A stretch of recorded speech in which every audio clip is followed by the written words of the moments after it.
All right, welcome to Hoops Tonight here at The Volume. Happy Monday, everybody. Hope all of you guys had an incredible weekend. We just got a quick show for you today. We're going to hit Suns Magic as the Orlando Magic had a defensive masterclass in the fourth quarter, just completely strangling the Suns as they came back to win by double digits. I thought that was super revealing about both teams. So we're going to talk about that game for a little while. And then as we usually do on Mondays, we're going to do an edition of our power rankings. My power rankings 2 weeks ago, those 10 teams combined to lose 25 games over the last 2 weeks. So it's kind of going to be like a weirdly negative version of the power rankings because basically, aside from the Clippers, there were really ugly moments for every team in that list. So we're going to update our power rankings, and then we'll get out of here for the day. You guys know the drill. Before we get started, subscribe to our brand new YouTube channel. It would mean a lot to me if you guys would take a second to scroll down and hit that subscribe button. Don't forget about our podcast feed, wherever you get your podcasts at Hoops Tonight. It's also super helpful for us if you leave a rating and a review there. That's something I found out the other day. So those of you guys who use the podcast feed, I'd really appreciate it if you take a second to give it a rating as well as leave a review. Then don't forget about my Twitter feed at _JasonLT. That's where I do the film threads in the morning as well as show announcements. And then last but not least, keep dropping mailbag questions in the YouTube comments so we can keep hitting them throughout the week. All right, let's talk some basketball. So as I said, a complete and total defensive masterclass from the Orlando Magic. And just to give you guys, just set the stage here a little bit. The Magic forced the Suns into 7 turnovers just in the fourth quarter. From the 10-minute mark of the fourth quarter to about the 2-minute mark of the fourth quarter, they allowed just 2 points to a team led by Devin Booker, Bradley Beal, and Kevin Durant, right? If you watch it on tape, there were a couple of decent looks in there, but man, they could barely even break free for a half-decent look at the basket over that stretch. It was an amazing stretch of defensive basketball from the Orlando Magic in every phase of the game. In ball pressure situations, just getting up into the ball handlers as they're trying to bring the ball up the floor, when they're blitzing in ball screens. Off-ball denial played a huge role in this game, which forced them into a bunch of turnovers. And it's funny because Orlando brings they bring wave after wave of physicality in like every phase of the game, right? You've got these point of attack guys that can be up in your business, guys like Jalen Suggs, right? Guys like Markelle Fultz, guys like Anthony Black had an amazing stretch defensively in that fourth quarter. Then their ball handlers bring a certain level of that sort of kind of physicality, right? Like it's Paolo Banchero playing with a ton of physicality. He was scoring in the post in the fourth quarter, made a kick out on a double team to Franz Wagner for 3. Franz in pick and roll brings a certain physical imposition to it, right? And then even their big guys like Mo Wagner dominated the fourth quarter of this game by killing Drew Eubanks in an individual matchup just by rolling hard to the rim and scoring through contact and crashing the offensive glass. You got length on the perimeter with guys like Jonathan Isaac. It's just wave after wave that they bring at you in terms of their physicality. And to Jamal Mosley's credit, like it's part of the culture of this team. It was kind of fun watching this game this morning because obviously, I'm watching with the volume on, and typically I'm listening to one of the commentator crews for one of those League Pass League Pass, right?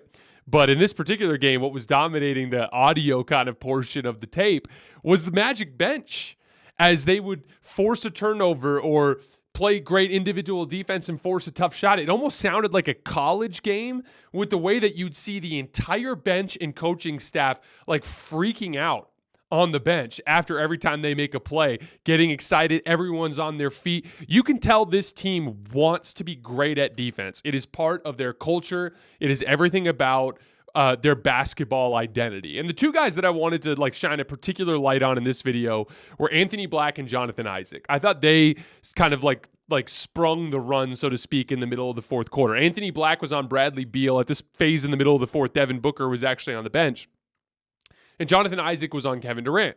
Now, I want to talk about the combination of ball pressure and off-ball denial and how that can cause issues, right? So when you apply ball pressure, one of the most frequent things that you can do to a ball handler is cause them to speed up. It's actually very rare to find ball handlers that are good at handling ball pressure by slowing down and using it to their advantage, right? That's one of the reasons why not having a point guard on this particular team, I think it's been overplayed a little bit from the standpoint of offensive initiation is offensive initiation. But if there is one way or one form of the game where missing a point guard has hurt this team, it's ball pressure. And I think you particularly see that at the end of games when teams really pick up their defensive pressure. Like guys like Kevin Durant and Devin Booker, if it were up to them, they'd rather get to their spots first. They would rather start where the pick and roll starts. They'd rather start where the ISO starts or start where the post up starts, right? But like when part of the game is like actually getting the ball up the floor and getting into one of those spots, they can struggle a little bit there. And you've seen that in the turnovers throughout the season, which like literally has been a massive problem for the Suns all season long. But one of the things that the Magic do really well is we see so many teams in the NBA load up, right? And when you load up, it makes easy passes. I mean, they're difficult in the sense that you have to get them over the top of the defense and across the court, but they leave openings on the weak side, right? And so what'll end up happening is you'll see a guy dribble in the basketball and there'll be a guy guarding him and they'll be digging down into driving lanes and kind of packing the paint, right? And then the swing passes tend to be open. And, you know, what those defenses are trying to do is try to get you to basically settle for jump shots, right? Like they're looking to get you to pass the ball around the perimeter because no one wants to drive into that thicket of defenders and take tough jump shots, right? One of the things the Magic will do is they'll get up in you with ball pressure and then they'll deny off the ball. And so what ends up happening there is there actually are some driving lanes, but when you have strong individual defenders, guys like Anthony Black, guys like Jonathan Isaac, guys like Jalen Suggs, right? Like when you have those guys out there, the dude on the ball isn't just slashing around them and getting wide open layups, right? And so what ends up happening is when the on-ball defender does a good job of basically forcing the on-ball offensive player to either rush or to pick up his dribble or to get into a tough spot, then he starts looking for kickouts, right? But where are the kickouts? The ball is getting denied. And so that's what ended up leading Phoenix into so many of these turnovers. You would see, you know, Devin Booker or Bradley Beal dribble into a tough spot, pick up their dribble, end up in trouble. And there's Jonathan Isaac just with the long arm of the law, so to speak, denying Kevin Durant that post entry or high post entry, and they can't get that pass in there. And so now they're throwing the ball all over the court, turning it over. And like just the singular, you know, kind of force on defense of Anthony Black and Jonathan Isaac in that mid-fourth quarter stretch, just making Bradley Beal and Kevin Durant make a lot of mistakes, went a long way to turning this game around. Because the thing with Orlando is they're not a very good offensive team, right? In fact, they're a bad offensive team. Just to give you guys some stats, they scored 94.6 points per 100 half-court possessions. That ranks 26th in the NBA, according to Cleaning the Glass. They are the third worst pick-and-roll attack in the NBA, including passes. They are the 10th worst ISO attack in the NBA, including passes. They are the third worst post-up attack in the NBA, including passes. They're not good in transition. Like that.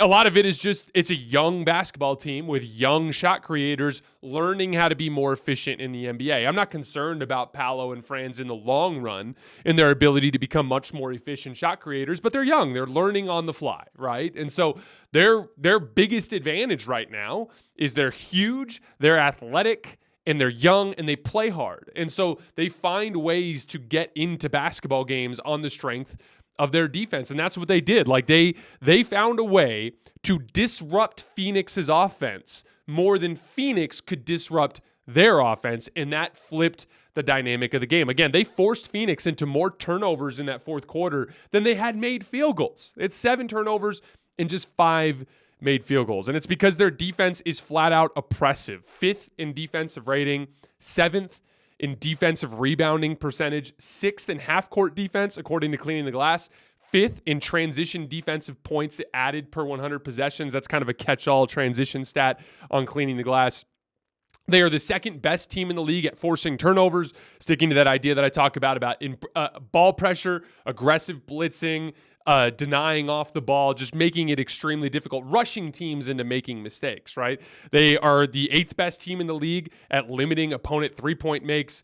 They are 14th in protecting the paint, but a big part of that is when you're ball pressuring and you're denying, if someone does break through, there are layups to be had. Also, the center position's been a little inconsistent for them all year, in large part because of injuries, right? So again, credit to Jamal Mosley. He's got these dudes locked in on that end of the floor.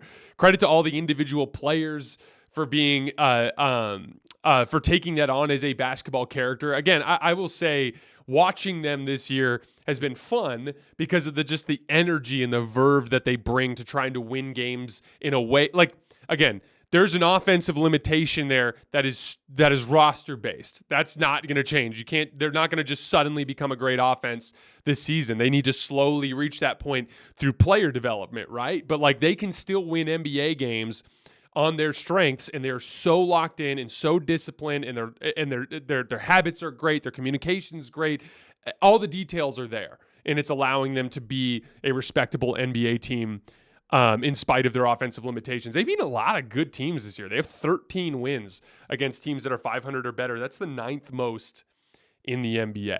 And then on the Phoenix front, so there are 3 major issues that come off the screen for me most of the times that I watch the Suns this season, but especially in that game last night. 1, their stars struggling to handle ball pressure. They've had 43 turnovers in the last 2 games, including the Pacers game.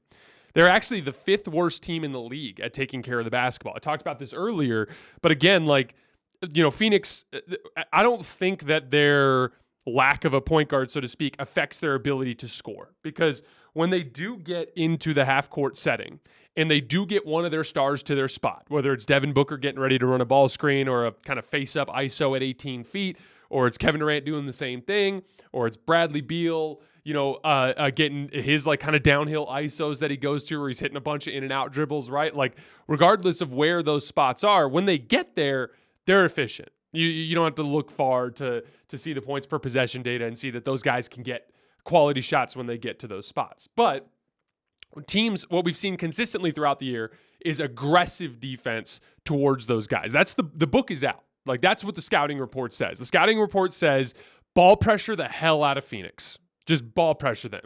And over the course of the game, you'll kind of wear them down physically. And like one of the things that I've talked about is like, I talk a lot about the value of strength in basketball. And, we look at it with rebounding and we look at it with like defense and holding your position and stuff. But strength is a big thing on the offensive end of the floor too. You want to know why Nikola Jokic like always seems to kind of like thrive in those rock fight environments? He's so damn big and strong that you can't really deny him the basketball. Like Joel Embiid's the only guy I've really ever seen do it.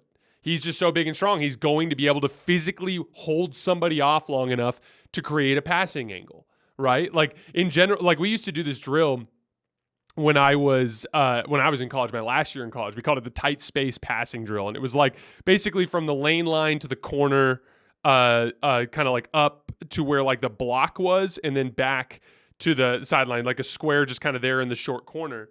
And we'd put 3 offensive players in there and 2 defensive players. And basically we would just apply great ball pressure on the ball with one guy, and then that other guy's kind of splitting the difference, but it's in such a small space that it's tough. And so it really comes down to fighting for position. Like the on-ball guy has a dude swiping at him and getting physical and being really aggressive. And so he has to be strong with the basketball to like create space for him to see the floor. And then one of those other 2 guys has to fight for position to create a passing angle for the guy with the ball to actually make that pass. And we did it all the time because it was one of the drills that my coach, shout out Coach Jeff Rutter at Arizona Christian University, he kind of implemented that as a way to learn how to better take care of the basketball. Because one of the things that I consistently talk about is when you run into really good teams, they tend to be big and strong and athletic, right? And teams that are big and strong and athletic tend to be really good on defense. And really good, big, strong, athletic defensive teams tend to be very physically aggressive, and they tend to try to get up into the basketball and get up into passing lanes. No different than the Orlando Magic like we were talking about earlier, right? And so, one of the things is like these are a lot of guys that are kind of used to operating from their spots, and these are a lot of guys that aren't particularly strong for their position. And so when teams bring really physical ball pressure, really physical ball denial, they can struggle to create openings. And you saw that. I think that's one of the most clear weaknesses in this team that the league knows about, and that the league is going into these games looking to exploit. Like finesse is cool and all, like, and it's a huge part of player development. And God knows that I teach that to the kids as well when I'm coaching my high school team, right? But like, it all can go south when somebody punches you in the mouth, right? When somebody brings real physicality to the situation, finesse can't be your only move. You've got to be able to do both, right? And then again, like even extending onto the defensive end of the floor, when you've got big, strong guys like a Nikola Jokic or Franz Wagner and Paolo Banchero, Mo Wagner, bring in just this like real kind of like downhill verve to the situation. It's that strength that allows you to hold up in those situations. And so like Phoenix is going to eventually run into a team in the playoffs that is big, strong, and can bring that certain like physical imposition to the game. It's going to happen. They're going to have to find a way to handle it. Now, there are some solutions, right? Like one of the things you can do to combat ball pressure is like don't have the guy bring it up against the best defensive player, right? Like find Paolo's man or Franz's man and have them bring the ball up the floor, right? Like have Eric Gordon or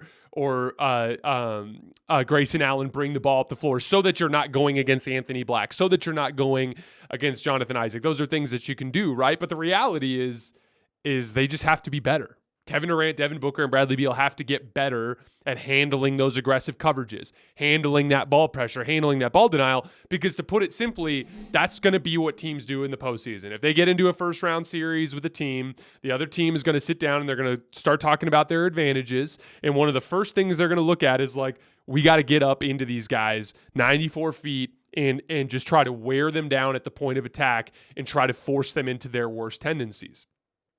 Number 2, the second biggest thing that stood out for me on the screen.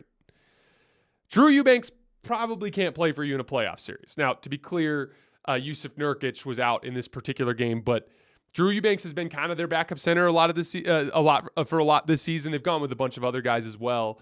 But he got his lunch eaten by Mo Wagner last night. Was really struggling with him on hard rolls to the basket, was getting beat on baseline crashes on the offensive glass. There was one where it was like a middle fourth quarter where Drew kind of like saw Mo Wagner coming from that left side corner, turned and like went to box him out, and Mo just like literally just ran him over.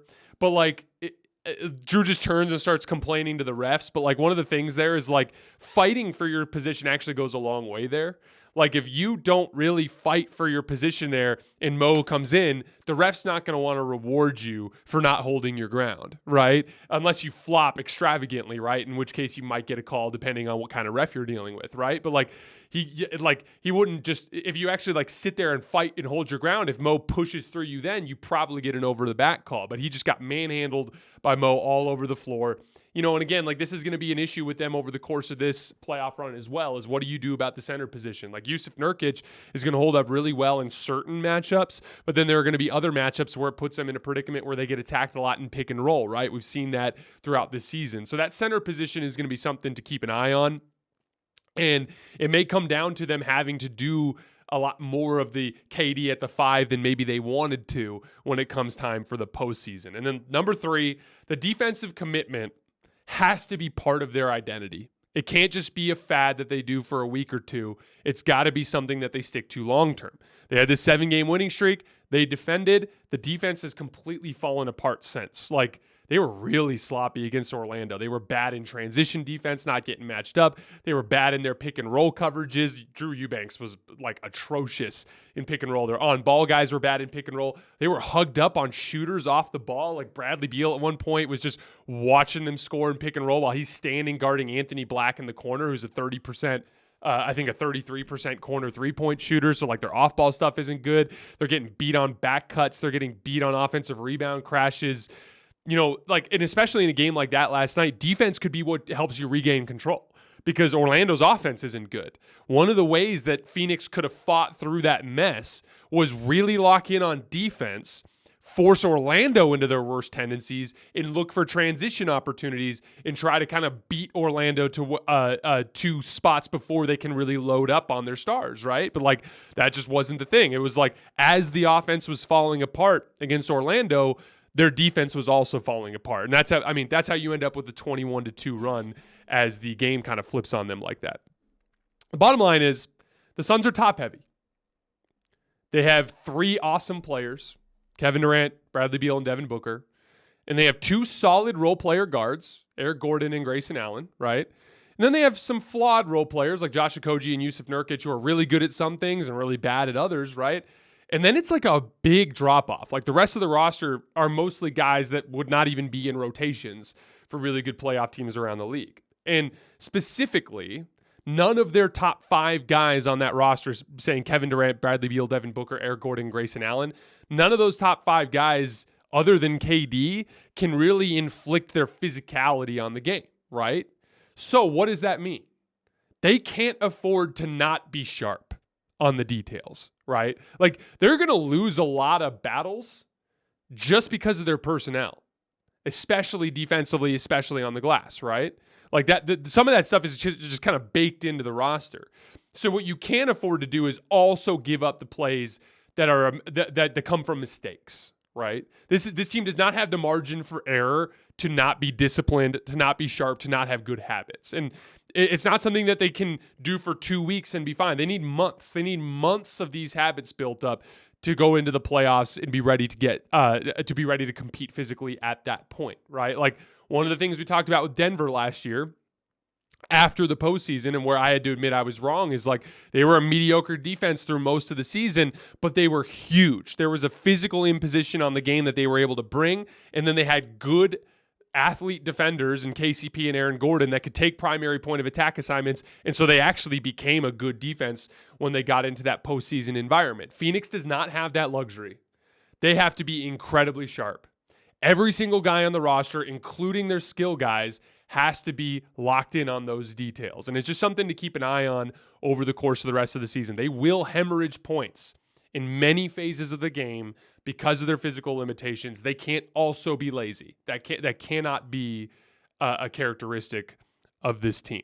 Looking for a super offer for Super Bowl 58? Well, DraftKings has you covered. New customers can bet on the big game and turn $5 into $200 instantly in bonus bets. The line right now is at San Francisco minus 1.5, but you can bet all sorts of things on the game, even the coin toss, although big shock, it's going to be 50-50 odds there. My brothers and I always place a bunch of bets on the Super Bowl every year. I'm not actually sure what I'm going to do yet, but I'm excited. It should be a great game. Download the DraftKings Sportsbook app now and use code HOOPS, that's HOOPS.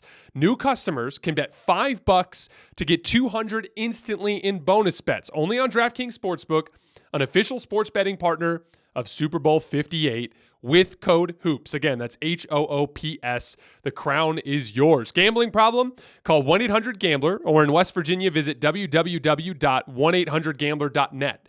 In New York, call 877-8-HOPE-NY or text HOPE-NY to 467-369. In Connecticut, help is available for problem gambling. Call 888-789-7777 or visit ccpg.org. Please play responsibly on behalf of Boot Hill Casino and Resort in Kansas. 21 plus, age varies by jurisdiction, void in Ontario.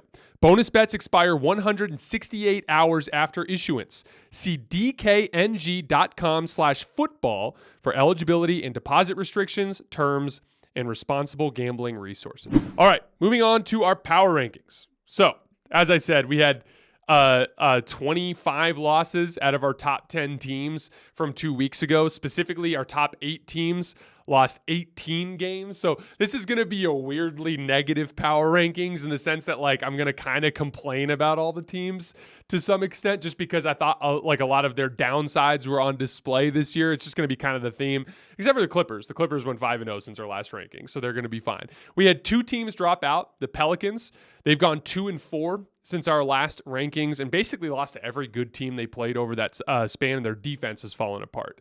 Then the Miami Heat, they've lost 6 games in a row. They've been the worst offense in the league over that span and the 29th ranked defense. So the bottom's fallen out for Miami. They're off the rankings for now as well. So without any further ado, number 10, the Indiana Pacers. Pascal Siakam is already helping the Pacers hold up better in the physicality areas of the game. He's averaging 8 rebounds per game. Before the trade, the Pacers were the 4th worst rebounding team in the league. In the 6 games since, the Pacers have been the 8th best rebounding team in the league. So from 4th worst to 8th best just since the Pascal Siakam trade. It just goes to show you how much having a real high-quality NBA forward as that low man in the 4 spot can help reinforce a team that was really struggling in the physicality areas of the game. They've never been much of an offensive rebounding team, but they've been the 4th best offensive rebounding team since the trade. So they've brought a new element to their offensive attack through attacking the offensive glass. They actually beat Phoenix the other night, just relentlessly attacking the offensive glass. They've now won 3 games in a row, all without Tyrese Halliburton. Pascal Siakam, in the 6-game span, is averaging 21 points, 8 rebounds, and 6 assists on 59% from the field, 39% from 3, too. He's given them legit shot creation. So far in 6 games for the Pacers, Siakam's ran 60 pick and rolls, ISOs, and post-ups, including passes, leading to 80 points. 80. 1.33 points per possession. I talked about this before the trade, but Pascal was having one of his best shot creation seasons of his career in Toronto before coming over, especially out of the post. And so he's come over and brought that extra element immediately. One other guy I wanted to shout out was Andrew Nembhard. He's kind of stepped into that primary shot creator role from the perimeter, or from the guard position, I should say, since Tyrese Halliburton got hurt. Here's the thing, like Andrew Nembhard's good. I broke down a game last year, if you guys remember, against the Warriors, where he I want to say he ran something like 30 pick and rolls in a game that led to like 50 points. Like he just utterly picked apart the Golden State Warriors in a game. Like he can play. And it's just a team that's loaded up with guards. And so he's been squeezed from time to time. But like I've seen a lot of talk about like whether or not Tyrese Halliburton is as valuable as people think because the Pacers have looked good without him from time to time. And it's like, how about we just credit the fact that they're really deep at guard? And so when they suffer an injury at guard, they have another really good guard waiting to step into that slot. And also, like, they're 7-6 without Tyrese Halliburton this year. It's not like they're killing people. Also, Pascal Siakam is awesome and has gone a long way towards helping them on that front, as they've gone 3-0 in their last 3 games. Number 9, the Philadelphia 76ers. I was really high on the Sixers after their 6-game winning streak. They beat Sacramento, they beat Houston, they beat Denver in that impressive game where Joel Embiid kind of shut down the Nuggets offense down the stretch, and they beat Orlando. But then they went into Indiana and laid an egg, and then they late scratched everyone against Denver. And look, I understand that Embiid fans kind of feel like there's a narrative here and that the narrative isn't necessarily fair. But like, guys, Embiid's not doing himself any favors on this front. Like, last year, Joel Embiid played in 13 straight games before sitting out in Denver and then immediately played in the next 5 games. So he played in 18 out of 19 games, and the one he sat out was the game in Denver. This year, he plays in 6 straight games, including hunting points in a 70-point night against the San Antonio Spurs, and then goes, oh, well, I'm resting my knee. I'm going to sit out against Denver. Like, he told Jokic he'd see him there. He said so in his post-game presser after they won in Philly. He wasn't on the injury report before the game. Shams Charania reported 15 minutes before the game he was not on the injury report. The Sixers on social media were advertising the matchup as Jokic versus Embiid, and then he sat out. They're almost certainly going to get fined for it. And again, like when you're talking about the narrative, if you're going to gun for 70 points against the Spurs and then sit out against Denver saying we want to make sure his knee is ready for the playoffs, you're going to get the side eye from a lot of people. You just are. It's completely fair criticism. And also, I mean, this team kind of needed a signature win. They're 29-15, but they played a comically easy schedule.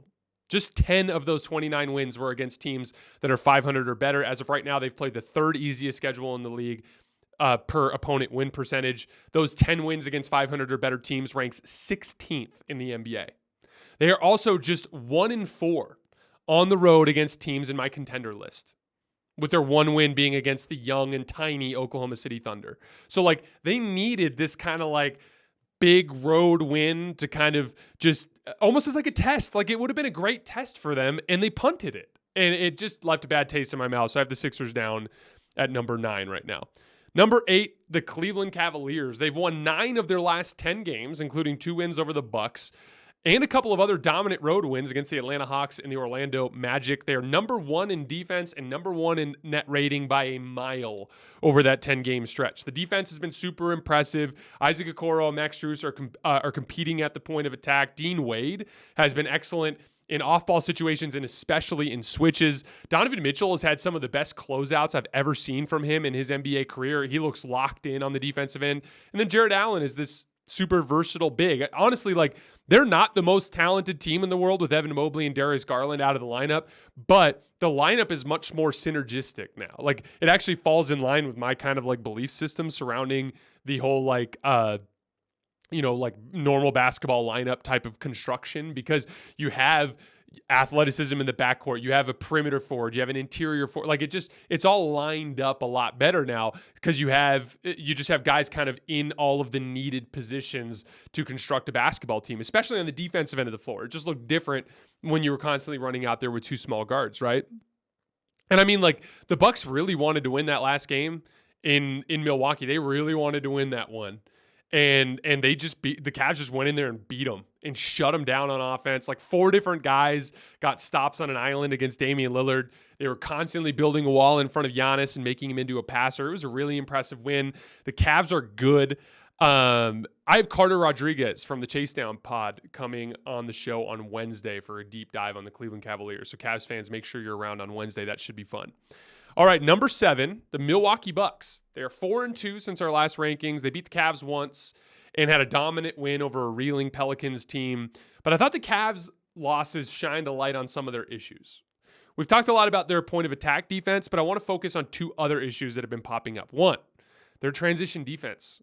Cleveland exposed their lack of transition defense in their last 2 losses. They scored 67 points in transition in those 2 games. Constantly bad floor balance, constantly bad principles, like not getting matched up, not communicating, not sprinting back. And most importantly, they've looked slow. In transition, you can really see their lack of foot speed beyond Giannis in the lineup. It's been a huge problem for them. And then secondly, another Dame stinker in the last loss in Cleveland. He couldn't beat anyone off the dribble unless it was Sam Merrill.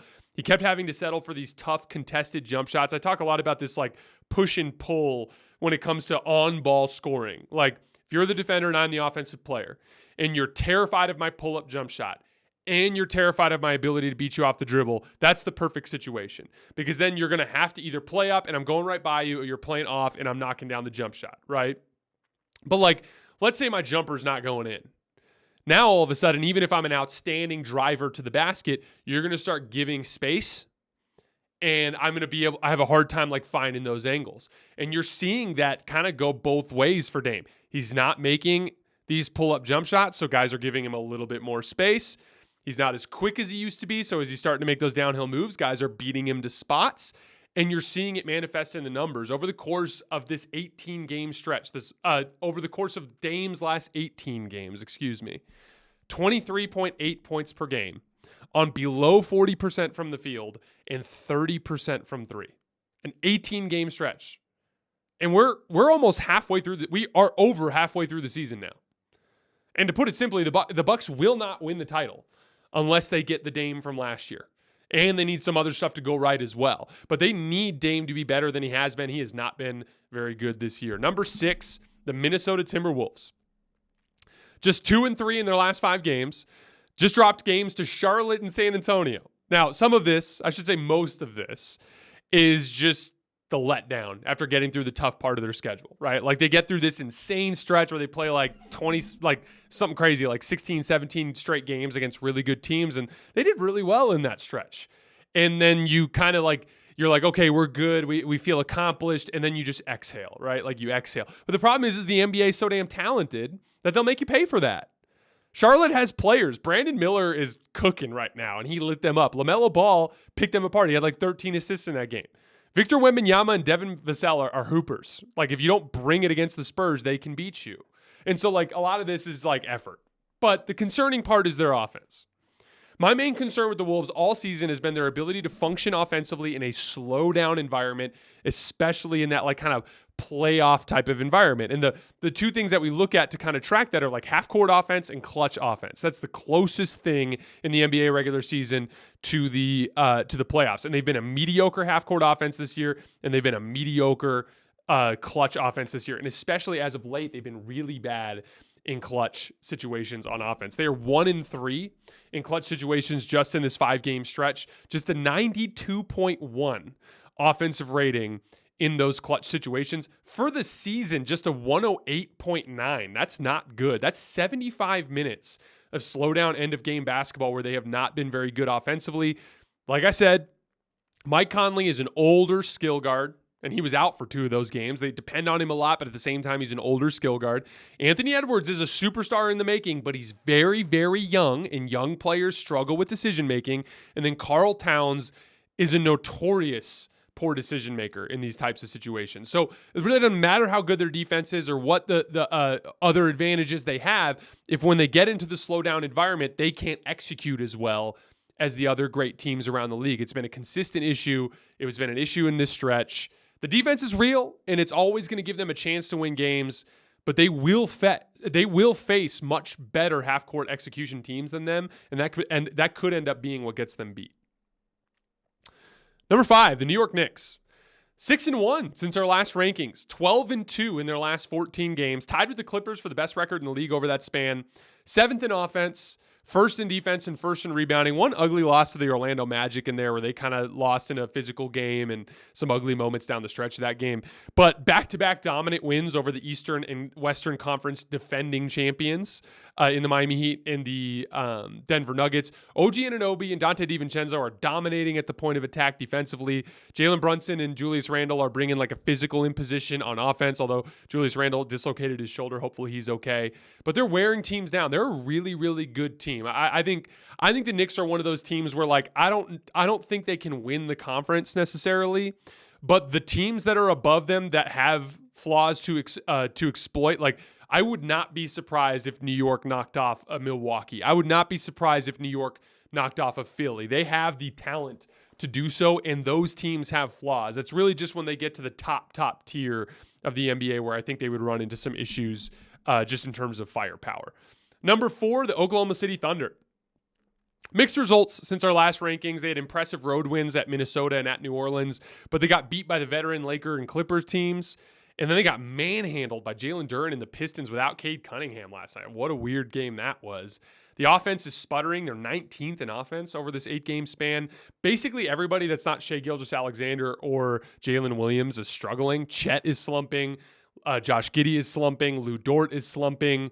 But in spite of all that, they're 5-4 versus my top 5 contenders, and they're the number 1 seed in the West. So they're holding down the 4 spot for me for right now. Number 3, the Boston Celtics, dropping down from number 1. Another disappointing loss in a major game. They got dominated by the Clippers on the tail. The Clippers were on a back-to-back, and they get dominated. They have 3 losses in their last 10 games. Here's how they break down. They are 7-0 against teams that are outside of my top 5 contenders. They are 0-3 against teams that are in my top 5 contenders, including 2 of those losses at home. And even worse, what has been my main concern for the Celtics team all year? Offensive process. Can they consistently hunt and take and make the right shots against the best teams in the league? They had 102 points against the Milwaukee Bucks. They had 100 points against Denver. They had 96 points against the Clippers. So they have only 3 losses in their last 10 games, all against my top contenders. All of them the offense sputtered. That's concerning. It's very concerning. Jason Tatum, last 5 games, 8 for 26 on pull-up threes. That's 31%. So we had a brief stretch where they were going in, and it looked great, and everything was great, and now we're back where we've been the previous 3 years. And again, guys, like 26 of them in 5 games. This is a third of his shot diet. A third of Jason Tatum's shots are like pull-up threes off the dribble that he makes about a third of the time, if not less. And so, like, it was really discouraging. And again, like, that's the thing with Celtics fans. I have them all the time in my comments. They'll be like, well, why didn't you say anything after we beat the shit out of Miami? Or why didn't blah, blah, blah, blah. And, like, again, I tell you guys, like, it's in the schedule. I schedule the games I'm going to cover. And I primarily schedule Celtics games when they're playing the best teams. And they keep losing to the best teams. And when they do, it's the same stuff that gets them beat the other times they lose to the best teams. And so, like, bizarrely enough, 7-3 in their last 10 games in a super, super concerning stretch of Boston Celtic basketball. They seem super, super dependent on Kristaps Porzingis as well. There's just, again, still have him as number 2 in my contenders list because everyone else has a bunch of issues too. And like I said at the start of this list, today's a very negative version of the power rankings, but I thought it was a concerning couple of weeks for the Boston Celtics. Number 2, the Denver Nuggets. 3-2 on their 5-game road trip. Big wins over Boston and Indy. Tough losses to New York and Philly. Teams with real size and physicality can give Denver some issues, especially when Denver's not locked in. Like Embiid's denial of Jokic really bothered their offense when they were down in Philly. New York's athleticism and passing lanes cause Jokic to turn the ball over uncharacteristically a lot. Like, you could tell, like, the big physical teams can give them some issues, but I still think this is the best team in basketball. And I think in the mix of all these teams struggling, I just trust them the most. So I'm keeping them at number 2. Number 1, the Los Angeles Clippers. They are undefeated since our last list, 13-2 in their last 15 games. Number 1 offense in the league over that span, number 6 defense. Doing a ton of damage on the offensive glass, too. Their perimeter athleticism is a factor here. Like, they are really athletic on the perimeter between Terrence Mann and Norman Powell and Russell Westbrook and Kawhi Leonard and Paul George. Like, they just bring wave after wave of perimeter athleticism. In a league that has so much more jump shooting, there's all these long rebounds. And so they can really do a lot of damage on the offensive glass just with their perimeter athleticism. But, and again, like, they're a bottom 10 defensive rebounding team, even over this span. So, like, it's important for them to try to kind of, like, make up for some of that on the other end of the floor. It's been interesting. An incredibly impressive ass kicking of the Celtics in Boston. Kawhi and Paul George just thoroughly outplayed Jason Tatum and Jaylen Brown. They are looking flat out scary. And I'm ending the show like this today. I am moving my contenders again. I'm taking Milwaukee off of that 3 spot, and I'm moving the Clippers up to number 3. So I'm going Denver, Boston, Clippers, then the Bucks. They just have fewer question marks, in my opinion. And they went from going 0-6 in their first 6 games after the Harden trade to being number 1 in our power rankings. Shout out to the LA Clippers. All right, guys, that is all I have for today. We'll be back tomorrow with a breakdown of some games from tonight's slate. We got a bunch of really good games tonight. I look forward to seeing you guys then. I appreciate the support. See you tomorrow.